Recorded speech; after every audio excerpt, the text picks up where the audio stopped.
everyone, welcome back to Buzzing About Romance, a quick shot of romance. I am Becky, and joining me for this episode is podcast contributor Lindsey. Hi, Lindsey. Hi, Becky. Hi, everyone. This is another one of those times where I text Lindsey and say, hey, you want to read this? And she says, yes, I do. I'll read anything. You will. You're so good about that. So on this episode of A Quick Shot of Romance, we are reviewing Fastest Way to Fall by Denise Williams. Was this your first book by her? It was for me. It was. It's been on my TBR, and it actually had a lot of her books on my TBR, so this was my first one. And actually, it's like the first trad pub book I've read in like multiple, I guess. Well, maybe not the first one. The first one I've read since we did the Natalie Canyo one last year. I was going to say, because Natalie and Angelina's were both trad pubs, so. Yeah, we did those two last year. Outside of those two, I don't read a lot. Same, I don't either. But I was excited. This one's been on my TBR for a really long time. And one of the things that really caught my eye is, one, it's a really cute illustrated cover, which we all know I'm a fool for. But also, it was an interracial couple and written by a BIPOC author. And I just felt like, I need to hear this. I need to see this story. Plus, it's a real-bodied heroine. So I just had to know if it works. So we're here to tell you. We're going to skip the synopsis and we'll go. Release date was November 2nd of 2021. It's a real-bodied heroine, close proximity, miscommunication. This is a slow burn. It is. It's almost got a friends to lovers vibe because they become friends through the fitness app. Yeah, they do. And it's also kind of a hidden identity element for both of them. Yes, because, well, and we'll get into that in just a second. Put out percentage of this was 75%. I listened to the audiobook of this, which was delightful. Did you eyeball or ear read? Did you audiobook this or? I think I did a little bit of both. I had audiobook, but I think I have the book too. So the audiobook narrator is Najma Kamara and Teddy Hamilton, which love Teddy. It was very well done audiobook. This is the first time that I've ever listened to Najma, and she was wonderful. Like, she encapsulated who Britta is and her fears. And there's a really dynamic moment in this book where she has to handle some rejection.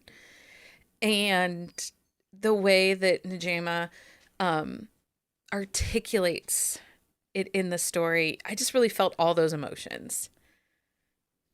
I did too. And the conflict in the story was handled so well. And I liked their voices together. Like, the transition between the chapters was really seamless. Yeah. It seemed like. I agree. And they both meld. The voices melded together, and when Teddy had to do the female voice and Britta had to do the male voice in their discussions, there was never a moment that I was like, ooh, that's jarring.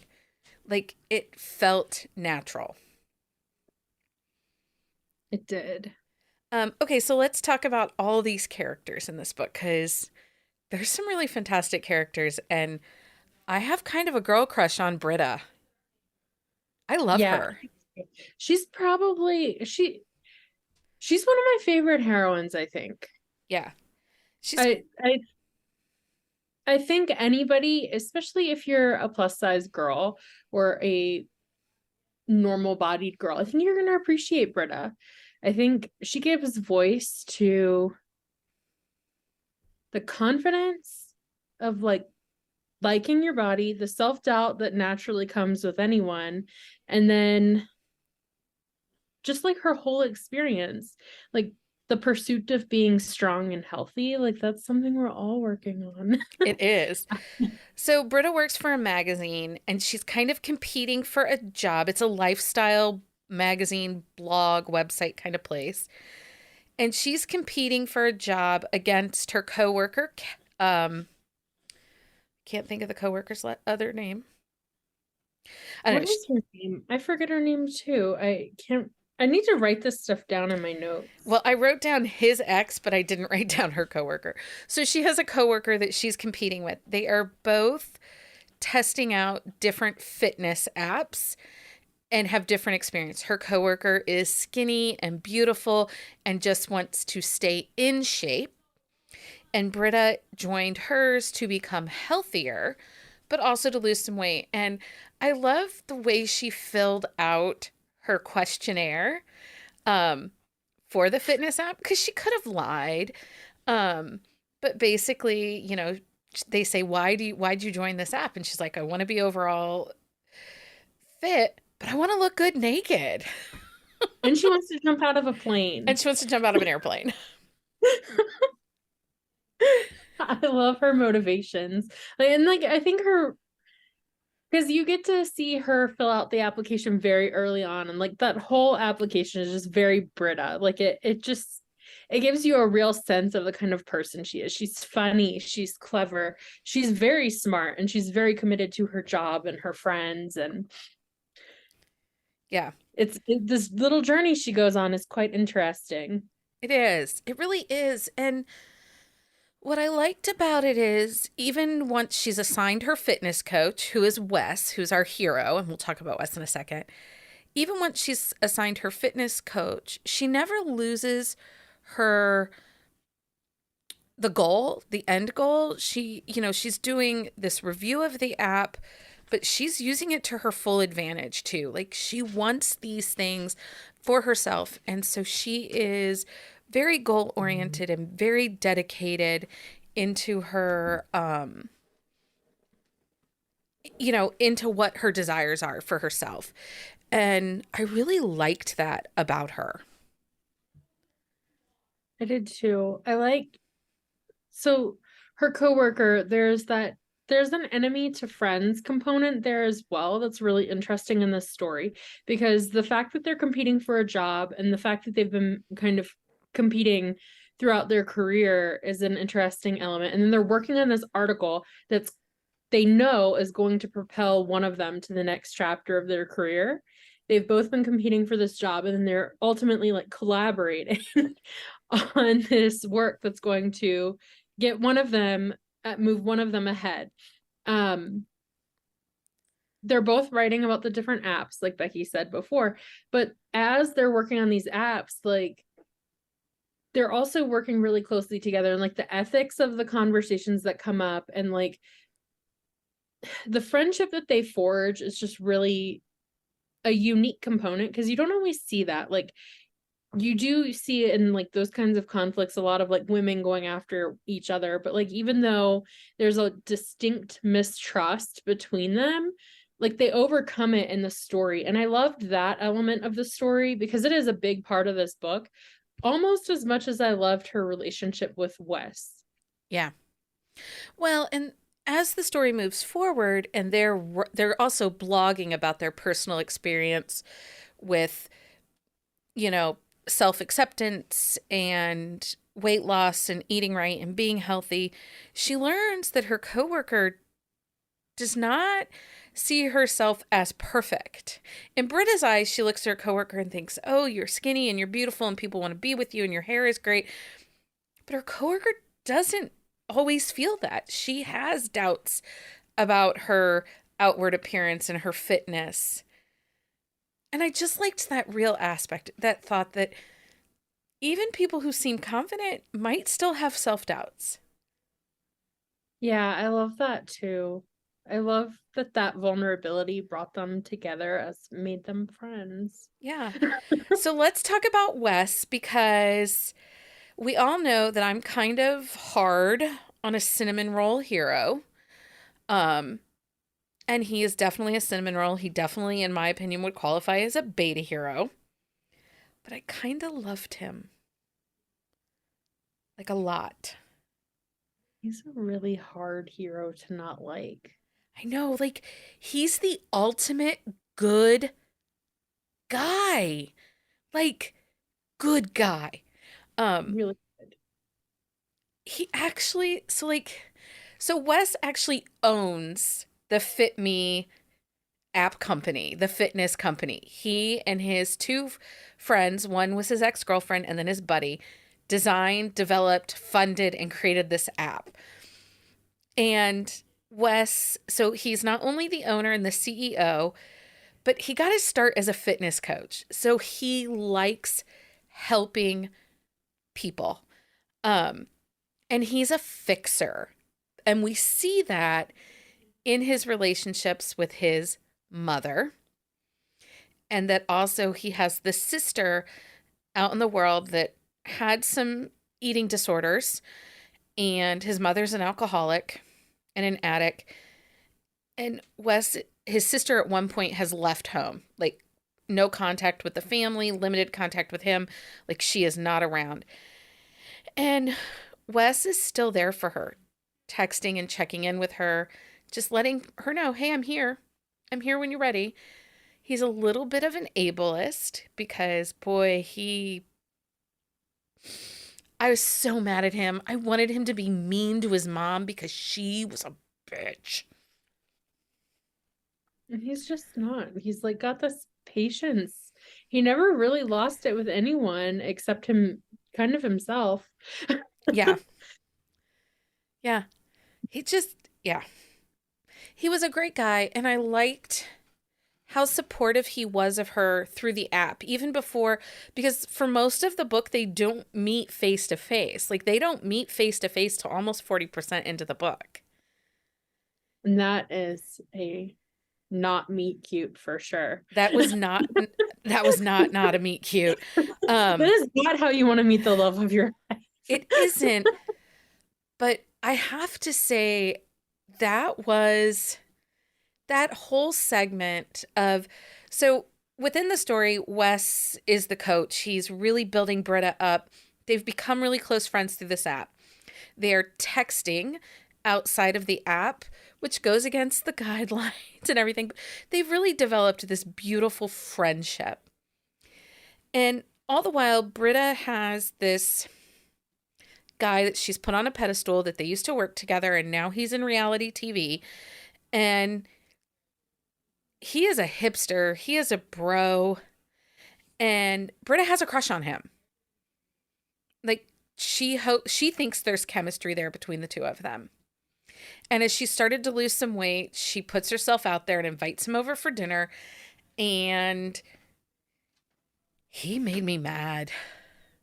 He was a jerk. He's an ass. But I like that Britta actually realized the situation. Yeah. So he's like, "Hey, I'm good with friends with benefits, but really you're not a front of the camera kind of girl for me. I have an image to uphold." And she's like, "Yeah, I don't want that. You need to leave." And she kicked him out. But rejection hurts. Yeah. And she deals with some heaviness of that rejection. She does. So if you have food issues or if you have body issues, this book might be a trigger for you because in it, Britta uses food and exercise as a way to control her feelings towards Ben in that situation and that rejection. And that was really personal. Yeah, my heart really broke for Britta in that moment. I think it's very relatable for a lot of people. I mean, Yeah, myself included. Myself included. yeah. It was, but the emotion in that book and the way that the narrator like brings it to the surface and talks about it, I just really felt it. Like I was in my feels in that portion of the book. I felt a lot of the book, like a lot of it, especially her journey with the fitness, because I've been basically a plus size athlete for 10 years. Like in my adult life, I got to be fit. And even if you do exercise, like it's not always easy. Like there's so many factors that go into what your body size looks like. And I just really love that, like, Britta gave voice to this journey of like, I want to be strong, I want to be healthy, I want to do all these things, but the goal is not losing weight. Like the goal is not letting anything hold you back from being happy. Yeah. Like, and that I think is a deeply personal thing for anybody, regardless of size, because I think people naturally are like, oh, I can't do this because I will look a certain kind of way if I do that. Or like there's self-consciousness. Like I don't know a single woman I've ever talked to who isn't like self-conscious about something. And I'm always like, well, if it'll make you happy, like just do it. And I think Britta gives voice to that. And she has like a really unique story that shows the journey. And I think that's hard to do in a thoughtful way without like in a thoughtful way that doesn't detract from the romance element of the book at all. Yeah. I agree. I agree. There was definitely two pieces to the story, but it made for a whole amazing reading experience. Yeah. There was the self journey of acceptance and moving forward, but then there was also this really great romance. Now, this book has a dark moment, and this is where miscommunication comes into play. And Wes made me mad because his nice guy persona made him look like he lacked a backbone. And that particular comes into play with his ex, Kelsey. Kelsey dumps Wes on the night he was going to propose marriage to her. She dumps him and says, "Oh, by the way, I quit our app. I'm going to work for this competitor and develop my own app." And in the midst of this story, we learn that the other app is bankrupt and is going to go under. And she wants to merge them back together and basically have Wes save the day for the app and her reputation. But also, she's using Wes, like she's trying to use her emotion and Wes's emotional connection to her to save her. And Wes, being the nice guy, is like, "Oh yeah, we can talk about this. We can do this." And I just wanted to shake him a couple times and be like, "Dude, read the signs. She's not a Like good what? person." Yeah, I don't even understand why he gave her any attention. And like, I'm glad he kind of realized that, but at the same time, he was being an idiot. So dumb. Like all caps idiot. Like you want to just scream at him like, "What are you doing?" The worst part is, well, I don't know if I want to spoil it. He kind of does it as his own way of dealing poorly with his emotions. I'll say that. He's feeling a certain kind of way about a situation that has come up, and he realizes he likes Britta more than he should. So then he makes a bad decision to do this. But sorry, my co-host here is being It's fine. a citizen. No, well, and the other piece of this is, and this is something too, um, while Wes's family history is messy, Britta's family is solid. And, they have this big, beautiful property and a farm, and her parents are super successful and have lots of money. And I liked that. I liked that she's the one that came with the solid foundation, especially because she's a BIPOC character, you know? And his life was messy and he had to work hard from the ground up. And he, being the white guy, had to overcome some obstacles. But in a way, like he was so hard working to be successful and to outrun his past that he didn't learn some people reading skills that he needed. Yeah. Yeah, definitely. He definitely has some emotional development that happens in the story that he's learning. But you mentioned her parents. Well, that's one of my favorite parts of the book is when they go to the farm. Yeah. Like the way he handles her ex-boyfriend and her mom. Her mom, her mom is a hoot. A hoot. Like Yeah. that woman is determined to marry her daughter off and get grandbabies like yesterday. Yeah. It is. And you are not safe if you are a man on that property in the vicinity of her children. You are not. You are not. She is a woman with a goal and a mission. um, yeah. Yeah. You know what? One of the things that I really liked about this book is that it kind of shows us too that we can be vulnerable behind a screen, but sometimes it's not easy to be vulnerable when we're in person. And Yeah, I think that goes for not just romantic relationships, but friendships too. I agree. You know, it's easy to share our dark secret moments when nobody knows who you are, but when they know Yeah. you, then you're like, do I want them to see that, I'm a mess or whatnot? Yeah, that is definitely true. I love her relationship with her friends though, because they are all mess all the time. Oh, they are so messy. And I just really felt like this was a really great, well rounded, traditionally published romance book. It was. It was really good. This is Becky teases me now because I say this all the time now, but I don't buy a lot of paperbacks, and this one is a must-have in paperback. I do not disagree with you on this statement. I support this. I feel like I'm going to need it because it's really cute. Um, okay, so do you have a book you think we should review for a quick shot of romance? Send us an email to thebees@bookcaseandcoffee.com. Lindsey, thank you so much for joining me for this quick shot of romance. Thanks, Becky. It was so fun.